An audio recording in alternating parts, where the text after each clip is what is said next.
Bonjour à tous, j'espère que tout roule pour vous. Ce Tour de France 2024 va nous réserver énormément de surprises et de suspense. On aura au départ Pogačar, Vingegaard, Evenepoel entre autres. Pogačar, ultra favori, mais ayant réalisé le Tour d'Italie, gagné énormément d'étapes, forcément, il finit un petit peu fatigué. Est-ce qu'il sera à 100% sur le Tour? On n'en sait rien. Vingegaard, ultra favori depuis ses 2 victoires, il chute, il se fait très mal, il observe un long repos. Aujourd'hui, on sait qu'il fait du vélo, mais on ne sait pas s'il est revenu à son niveau, où vraiment est-ce qu'il en est, voilà, on n'en sait rien. Et enfin, Evenepoel, qui est le futur Merckx, selon voilà tous ses supporters. Est-ce qu'il aura le niveau pour peser sur ce Tour de France? Voilà, on a bien vu son niveau sur le Dauphiné. Pour l'instant, c'est pas encore ça. Est-ce qu'il va pouvoir rehausser son niveau sur le Tour de France?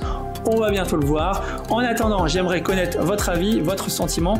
Selon vous, et dites-moi ça en commentaire, selon vous, qui pourrait gagner le Tour de France 2024? Qui, pour vous, est l'ultra favori et qui est parti pour le gagner? Est-ce que ce sera un outsider? Parce que forcément, il y a des Roglic, des Hindley qui attendent également leur tour. Donc, on va voir tout ça dans cette vidéo et je vais vous décrypter l'état de forme de ces 3 monstres et de tous les outsiders. Alors, dans un premier temps, Pogačar. Pogačar, j'ai l'impression qu'il est dans sa saison de sa vie, d'accord? Pour la première fois de sa vie, il réalise le Tour d'Italie. Alors, il s'est pas contenté d'aller gagner le Tour d'Italie parce qu'on s'était dit, voilà, il veut faire le Tour d'Italie, il veut faire le Tour de France. Ok, personne n'a réalisé le doublé sur ces dernières années. Poggi, il veut le tenter, il va le faire. Donc on s'est dit, il va aller sur le Tour d'Italie, il va courir à l'économie, il va gagner très peu, mais il va gagner le général. Non, il s'est juste contenté d'aller gagner 6 étapes, d'aller coller pas loin de 10 minutes d'avance sur ses adversaires, d'écraser un petit peu tout, de partir de loin même à certains moments. Il a même été jusqu'à faire la course sur des étapes de plat, et donc voilà, il remporte ce classement général. Alors forcément, il y a de la fatigue, il y a de l'influx nerveux qu'il a sorti de là quand même, parce que voilà, faut être présent quand même tous les jours. Il y a du stress, il y a également les médias, et en plus il y avait des conditions météo qui étaient assez dantesques parfois. Donc il a gagné le Tour d'Italie, il était dans une excellente forme, mais pour moi il s'est un petit peu fatigué. Est-ce qu'il aurait eu le temps de récupérer avant le Tour de France? Voilà, il n'a pas couru entre temps. On va bientôt le savoir. Entre-temps, il aura quand même fait des repérages. Son but numéro 1 maintenant, c'est quand même de gagner le Tour de France. Derrière, il saura que sa saison est quasiment terminée. Il n'y aura pas de Jeux Olympiques ou quoi que ce soit. Ensuite, Vingegaard, il s'est présenté un peu comme Poggi sur toutes les courses qu'il a réalisées en début de saison. Il les a gagnées. Il s'est peut-être pas contenté de les gagner. Il les a écrasées. Seulement, sur le Tour du Pays Basque, il a chuté, il s'est fait un pneumothorax, il s'est cassé des côtes, il est resté longtemps sans faire du vélo, et c'est seulement plus d'1 mois après, donc début du mois de mai, qu'on a pu le revoir sur le vélo. Alors forcément, en reprise comme ça, il n'a pas pu s'enfiler des sorties comme il aurait pu s'enfiler les autres années pour préparer le Tour de France, donc il a fallu se réadapter. On l'a aperçu en stage avec ses équipiers à Tignes, donc voilà, il y a quelques jours, on va dire que début juin, son manager général disait qu'il y avait à peu près 50% de chances de le voir au départ et 50% de chances de ne pas le voir au départ. Il sera au départ seulement s'il est en mesure de gagner le Tour de France. Ils n'iront pas l'amener dans l'idée d'aller gagner 1 ou 2 étapes ou d'aller espérer un maillot à poids ou quoi que ce soit. Le but de l'équipe, c'est remporter le Tour de France et ils ne le mettront pas si ce n'est pas jouable. Donc, dans quelle mesure on peut s'attendre à le voir en termes de performance? Honnêtement, je pense qu'on le verra à un très bon niveau de performance. Un champion reste un champion. Il aura eu le temps de bien remettre en route. Maintenant, est-ce qu'il aura des capacités, on va dire, pulmonaires qui auront un petit peu faibli suite à sa chute, comme ça a été le cas avec d'autres coureurs, comme par exemple Alaphilippe? C'est une possibilité. Le manque d'entraînement sur cette période-ci, est-ce qu'il va lui rester dans les jambes en fin de parcours? C'est une possibilité. Je pense que la fin de parcours quand même est avantageuse pour lui, puisque ça va quand même lui permettre de refaire du rythme de course pendant ses premières semaines. Alors elles vont pas être de tout repos, mais si les premières étapes ne sont pas disputées à 100%, je pense que ça avantagera Vingegaard dans le sens où il y aura un contre-la-montre qui sera ultra décisif le dernier jour, et on a pu voir comment lors du dernier contre-la-montre il a mis une avance substantiel par rapport aux autres coureurs. Et enfin, Evenepoel. Evenepoel, si on le voit courir et rester en haute montagne à côté des Vingegaard et des Pogačar, pour moi, je pense que ce sera déjà une excellente nouvelle pour lui et une grosse surprise. Je pense que dans sa tête, il n'y va pas pour gagner. Il n'a pas suffisamment de références en haute montagne face à Pogačar et Vingegaard. Attention, il a déjà gagné un grand tour. Il a déjà gagné des étapes en montagne. Seulement, face à Vingegaard et Pogačar, il n'a pas de référence dans des conditions comme celle-là. On ne sait pas du tout ce qu'il vaut.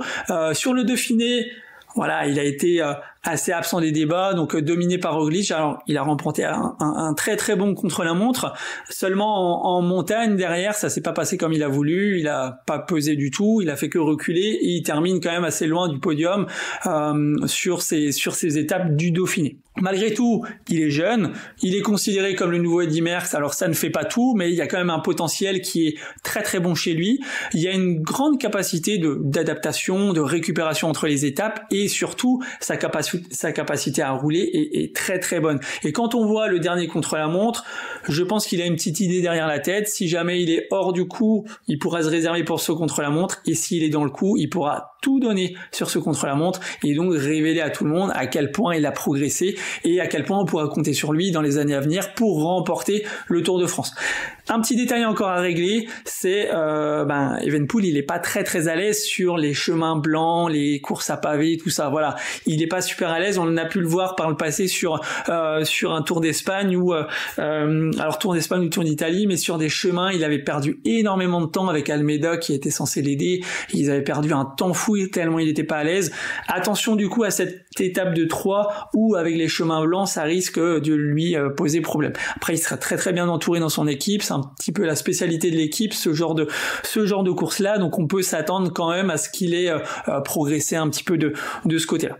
Maintenant, il n'y a pas que ces 3 coureurs sur la course. Évidemment, on ne sait jamais, selon un état de forme qui n'est pas bon, selon des conditions de course qui redistribuent un petit peu toutes les cartes, on peut avoir d'autres coureurs qui arrivent à l'avant de la course. Je pense notamment à Jay Hindley. Comme l'année dernière, Jay Hindley, il avait pu prendre un petit train d'avance en montagne, ce qui lui a permis de gagner une étape et de porter le maillot jaune pendant un jour ou deux devant les Cadors. Donc voilà, Jay Hindley, il faudrait qu'il passe quand même un cap supplémentaire. Il a déjà gagné le Tour d'Italie, mais de là à gagner le Tour de France face à tous ces Cadors, je pense qu'il faudra élever un petit peu encore le niveau. On a dans la même équipe Vlasov, qui je pense commence à comprendre qu'il est là en tant qu'équipier de luxe pour Hindley et notamment Roglic qui a déjà failli remporter le Tour, ça s'était joué dans le dernier contre-la-montre face à Pogačar.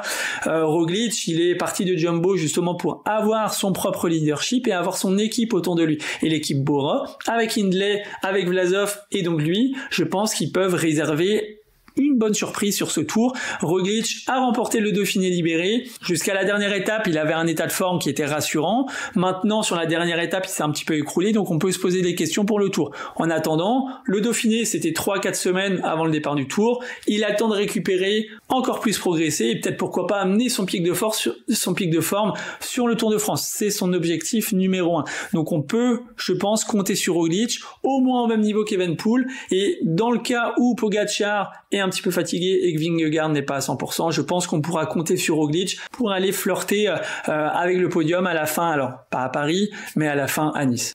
Maintenant, mon avis, pour vraiment remporter sur Tour de France, je pense que Pogačar est dans la forme de sa vie. On l'a vu sur le Tour d'Italie, il était quand même dans une forme extraordinaire. Maintenant, est-ce qu'il aura récupéré avant le Tour de France?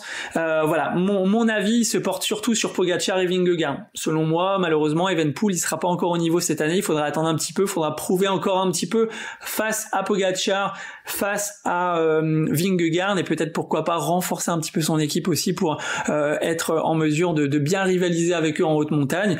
Maintenant, pour moi, ça va se jouer entre Pogačar et Vingegaard. Si on a un Vingegaard qui passe sans encombre le premier week-end, les 3 premières étapes en Italie. Je pense que Vingegaard remportera le Tour de France parce que la suite lui sera bien propice. Maintenant, Pogačar, il se laissera pas faire, hein. C'est pas parce qu'il a le Tour d'Italie dans les pattes qu'il est un petit peu fatigué qu'il va se laisser faire. Je pense qu'il se battra jusqu'au bout, même si la lutte sera très âpre. Pour moi, ce sera une victoire de Vingegaard. Donc je vous laisse me donner votre avis dans les commentaires. Voilà, dites-moi selon vous qui gagnera ce prochain Tour de France.